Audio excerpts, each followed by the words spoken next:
Primeiro orador, o professor Dr. Jorge Bacelar Gouveia, vai apresentar Segurança Nacional, Proteção Civil e Constituição. O professor Dr. Bacelar Gouveia é licenciado em Direito, na menção de Ciências Jurídicas Políticas pela Faculdade de Direito da Universidade de Lisboa, é mestre em Direito, na especialidade de Ciências Jurídicas Políticas pela Faculdade de Direito da Universidade de Lisboa, é doutor em Direito, na especialidade de Direito Público pela Faculdade de Direito da Universidade Nova de Lisboa e é agregado em Direito, na especialidade de Direito Público pela Faculdade de Direito da Universidade Nova de Lisboa.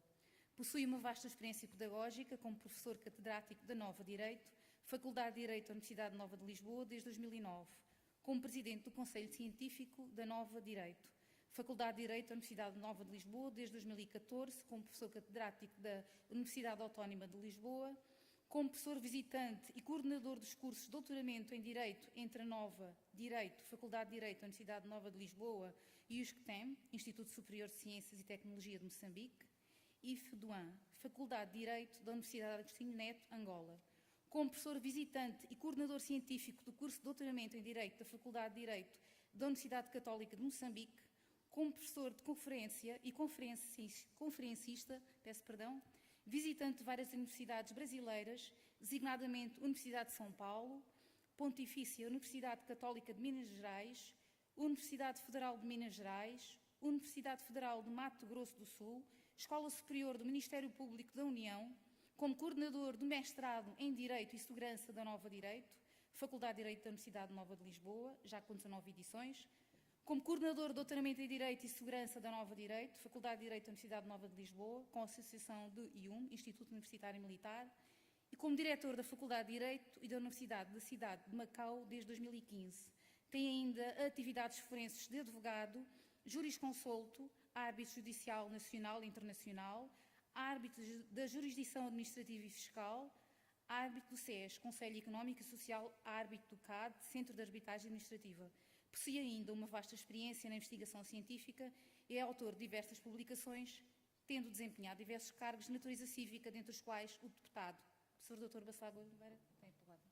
Muito obrigado. Muito boa tarde.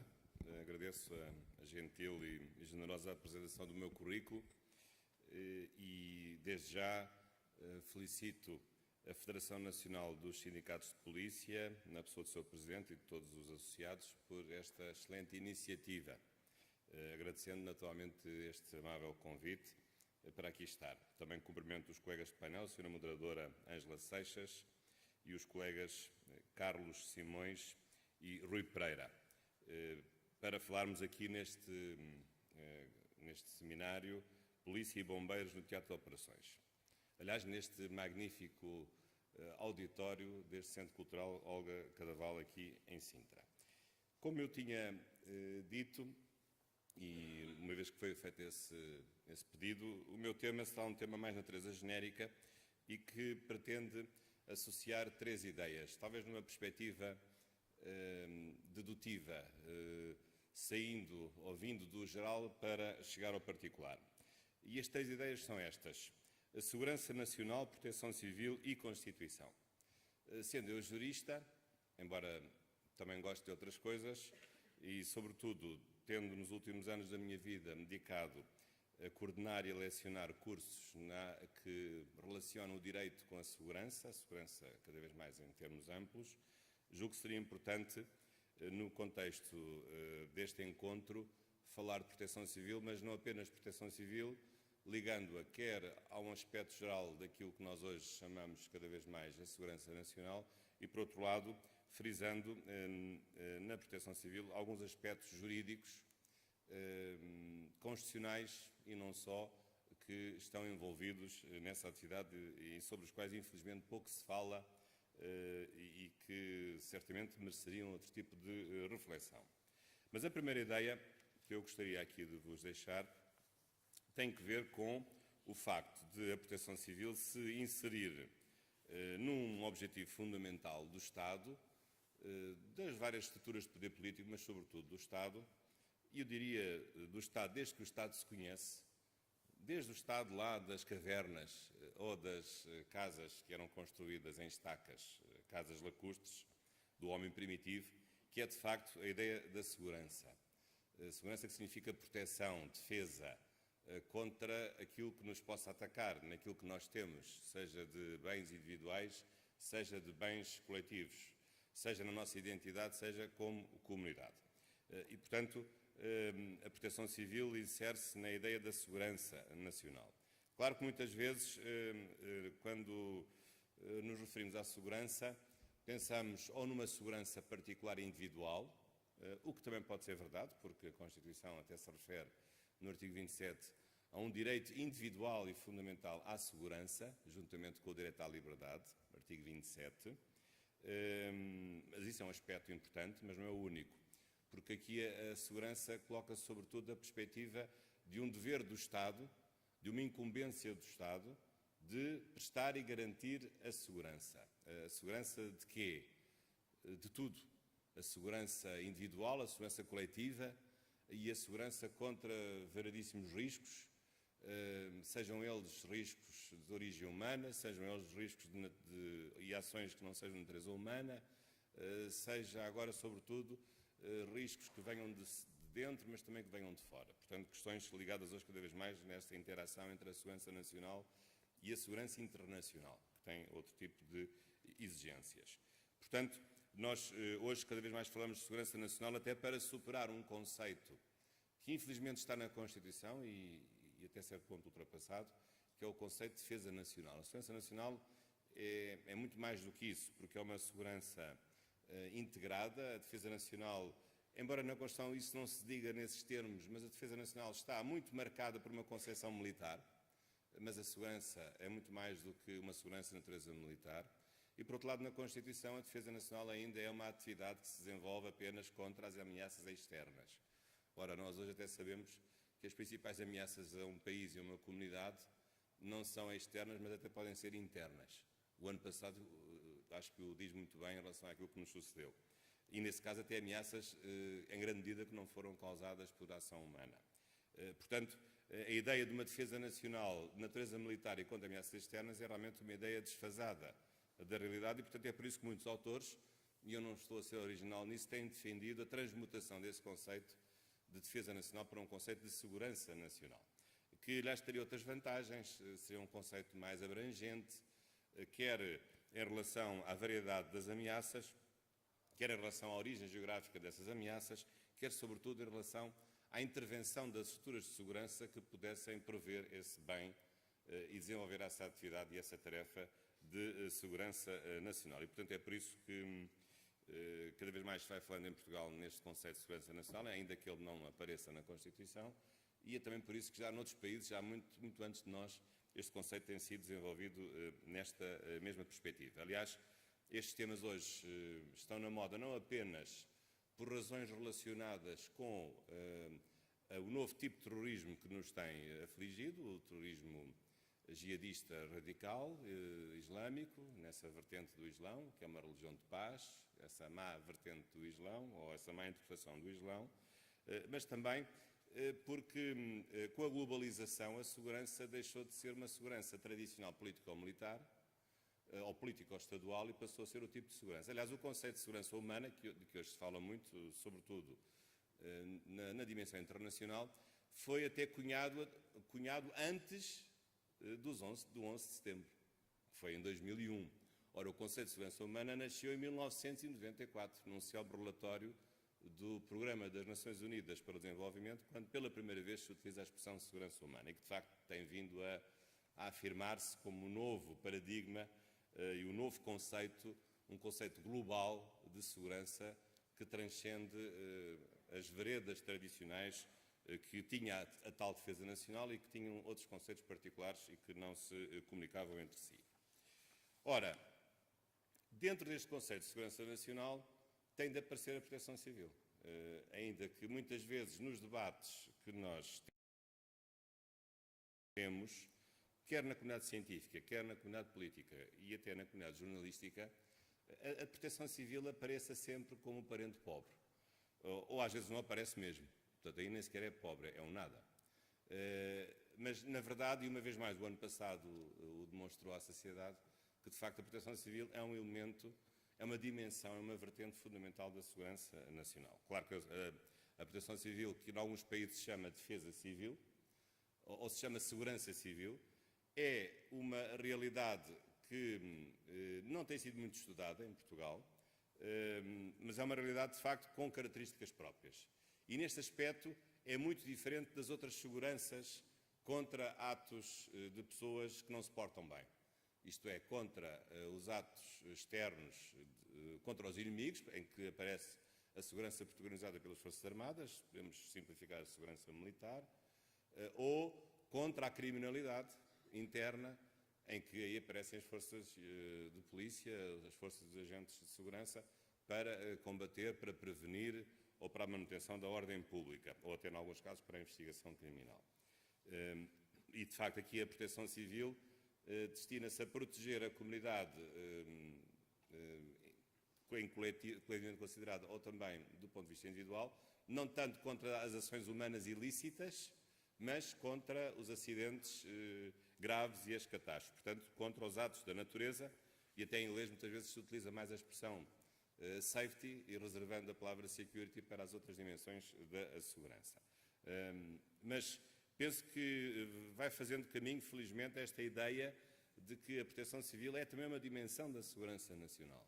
A proteção civil também faz parte da segurança de todos nós e, portanto, o Estado, quando garante que há forças militares que impedem a sua invasão por inimigos estrangeiros, ou quando o Estado garante, através das forças policiais, que há manutenção da ordem pública e há a prevenção da criminalidade, o Estado também tem que garantir e tem que assegurar que há uma proteção dos cidadãos contra estes riscos e contra estes fatores imprevistos, contra estes acidentes graves, contra estas catástrofes, contra estas calamidades. E, portanto, o Estado também tem de assegurar essa mesma proteção, que tem igual dignidade, e até do ponto de vista sociológico será certamente aquela que diz muito mais às pessoas do que propriamente, por exemplo, a prevenção dos crimes.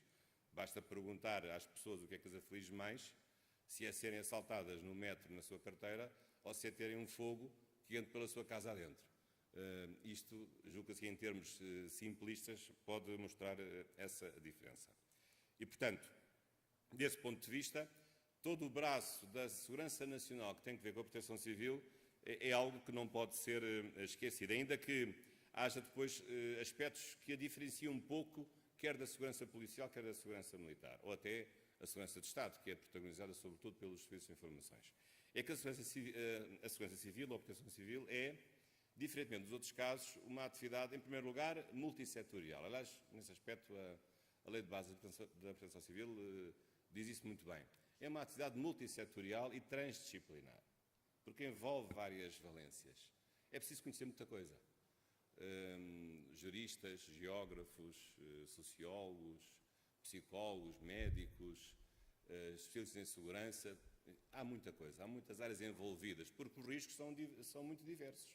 Enquanto que o risco na segurança militar ou na segurança policial é mais ou menos o mesmo, os inimigos ou os criminosos, os riscos da proteção civil são de variação da natureza, porque há o risco de que se fala mais, a questão dos incêndios, mas há muito mais do que isso, terremotos, catástrofes, tsunamis, inundações, sei lá, outro tipo de problemas e, portanto, implicam que da parte da resposta dos agentes da proteção civil haja uma maior diversidade nas suas qualificações para poderem, de facto, dar bem conta do recado.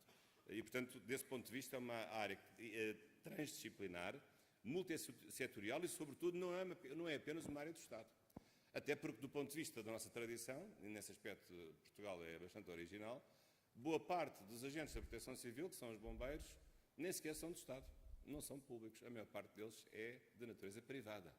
Pertencem às associações humanitárias de bombeiros, em grande maioria. E, portanto, isso também prova que há aqui um conjunto de particularidades que não acontecem nos outros braços da segurança nacional, em que, de facto, essa segurança é basicamente do Estado. E, aliás, aqui no caso até da proteção civil, há uma proteção civil também municipal, há uma proteção civil regional e também há, evidentemente, depois um enquadramento dado pelo Estado através da Autoridade Nacional de Proteção Civil. Portanto, esta segunda ideia para frisar a importância da proteção civil num contexto de segurança nacional valorizá-la no sentido de ela requerer meios, de requerer pessoas com uma formação especializada. Não se é agente de proteção civil nas horas vagas, ou para preencher um hobby, ou para matar o tédio de tardes em que não se tem nada que fazer, ou noites em que não se tem nada que fazer. Não. Ser agente de proteção civil implica uma grande responsabilidade, de disponibilidade e de formação adequada. Infelizmente o Estado não tem tido esse cuidado e, de facto, tem desinvestido, infelizmente, nesta matéria, acreditando que, neste caso, a autonomia das comunidades locais, através da criação das associações humanitárias de bombeiros, pode superar o problema e muitas vezes isso não é possível, porque estas ameaças ligadas à safety são hoje cada vez mais complexas e mais difíceis, envolvem meios muito mais poderosos. E esses meios implicam investimento financeiro e muitas vezes essas associações não têm esses meios. Ou as pessoas não têm essa formação porque não lhe deram essa formação, não lhe deram essa oportunidade.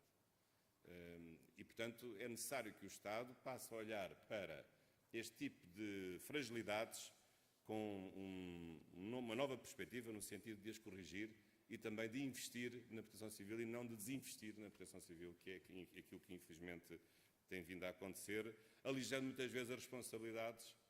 Lá nas associações privadas, eles é que não aparecem, eles é que não querem trabalhar, eles só são bombeiros em termos nominais, mas não em termos reais, e a culpa não é nossa. Não, isso não é verdade. E, portanto, é preciso realmente mudar o tipo de relacionamento entre a estrutura do Estado da Proteção Civil e os diversos corpos de bombeiros, há de variedíssimas espécies, também há públicos, também há municipais, também há até alguns privados, como sabem, de empresas, mas, sobretudo, o grande conjunto é dos bombeiros voluntários. Para terminar, a ideia de Constituição é simples, não entrando aqui em muitos pormenores. A Constituição é a nossa lei fundamental, é o bilhete de identidade do nosso país, que é nela que nós encontramos as nossas marcas distintivas. Mas olhando para a Constituição da Segurança de Portugal, o panorama é desolador, porque vemos uns quantos artigos importantes em relação à defesa nacional, isto é, defesa militar, quase defesa militar apenas, um artigo sobre a polícia, ou dois, um outro de natureza organizatória. Em relação à proteção civil não sabemos nada. Até sabemos uma coisa inopinada, sabemos que as Forças Armadas podem também colaborar em missões de proteção civil. Portanto, vejam como a proteção civil aparece na Constituição, não por ela própria, mas como uma missão secundária, acessória, lateral, das Forças Armadas, que podem fazer missões de proteção civil, embora a função principal não seja essa, evidentemente, porque é uma função de defesa militar da República. E isso não está propriamente incluído, aí não está incluída uma missão de proteção civil. E, portanto, de facto, aqui há um déficit, há uma desfocagem por completo da Constituição em relação a esta realidade da proteção civil. E reparem que isto depois tem consequências. Não vos vou massacrar com isso, porque vou já terminar, mas tem consequências que, em parte, a Lei de Base da Proteção Civil pretende resolver.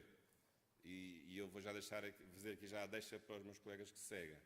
É que, e há pouco no outro painel também isso foi dito, e com uma grande importância, até, aliás, focando o exemplo dos Estados Unidos, é que muitas vezes as forças de proteção civil têm de ter poderes de autoridade e têm até de ter poderes de coerção sobre certas pessoas e certas situações. Aliás, a Lei de Base de Proteção Civil até admite, como sabem, 3 estados de proteção civil. O mais grave é o estado de calamidade, em que é um estado em que há uma maior limitação ao exercício de direitos fundamentais. Pode haver requisição de propriedades privadas, pode haver limitação de circulação de pessoas, vários mecanismos, vários efeitos, está lá tudo explicadinho na Lei de Bases da Proteção Civil. Acho que é uma lei bem feita. Embora esse tipo de limitações a mim me suscite sempre um problema muito complicado, é que algumas dessas restrições, dessas limitações, são verdadeiramente um estado de emergência. Mas é um estado de emergência que não está a ser declarado nos termos da Constituição, porque a Constituição também fala no estado de emergência, no artigo 19, mas quem declara o estado de emergência é o Presidente da República com autorização da Assembleia da República. Não é o Ministro da Administração Interna que declara o estado de emergência.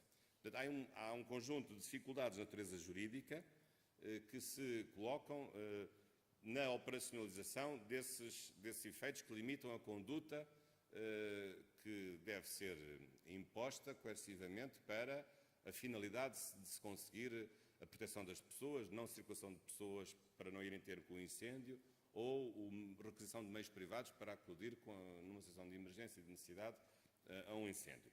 Embora, de facto, a Lei de Base de Proteção Civil tenha algum cuidado em explicar que tudo isto ocorre num contexto de estado de necessidade administrativa. E bem, que até tenta ser um pouco mais explícito do que está no Código do Procedimento Administrativo, no artigo 2º, explicando quais são as características, em algumas situações, desse estado de necessidade administrativa. Mas o problema é que isto não é apenas uma intervenção da administração, porque esta intervenção das forças de proteção civil também implica a supressão ou a suspensão de alguns direitos fundamentais. E aí temos que ter a conexão com o estado de emergência que está previsto ser declarado noutros termos no âmbito da própria Constituição. Agora, é evidente que o que fica é a necessidade de se congraçar poderes próprios das forças de proteção civil, em alguns casos com poderes de natureza policial, ou até a intervenção das Forças Armadas. É verdade que a Lei de Base de Proteção Civil também prevê cooperação entre as Forças Armadas, aliás, a única prevista na própria Constituição, e as forças e os serviços de segurança. Sim, essa cooperação tem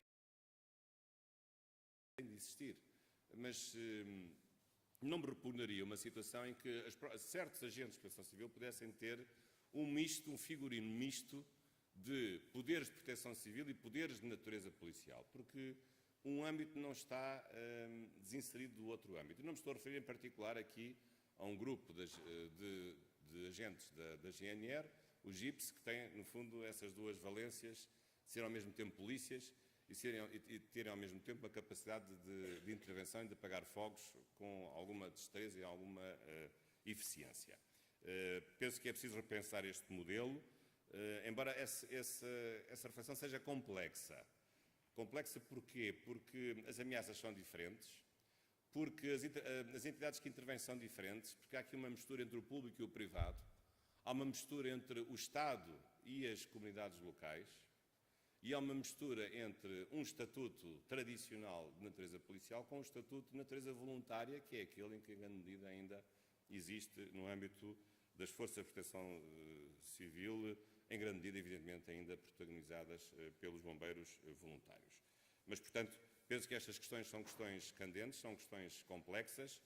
Eu acabei agora, há poucos dias, de escrever um livro sobre direito da segurança, em que este é um dos temas. O livro será lançado em maio.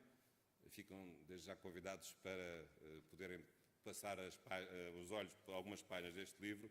Mas, de facto, isto é uma matéria interessante, apaixonante, difícil, sobretudo na área da proteção civil, em que há poucos estudos, e lança-nos aqui uma dúvida permanente sobre os limites da intervenção de cada um no combate a um conjunto de riscos que só pode ser bem sucedido se for um combate global, juntando várias entidades, mas sem que isso possa significar que haja uns que queiram mandar sobre os outros, porque é também um problema português. Acabamos sempre por findar a discussão a saber quem é que fica a mandar. É sempre um grande problema, é quem é que manda.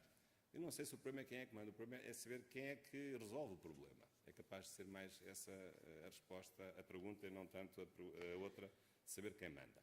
Mas, portanto, estas são as minhas observações e muito gosto em aqui estar e dou os meus parabéns à Federação Nacional dos Sindicatos de Polícia também por esta iniciativa, até transcendendo a sua vocação principal, que seria um auditório especificamente dirigido aos membros das forças de segurança, mas em boa hora fazendo esta cooperação também com as forças de proteção civil e com os bombeiros em particular, que também, e muito bem, estão neste auditório. Muito obrigado pela vossa atenção.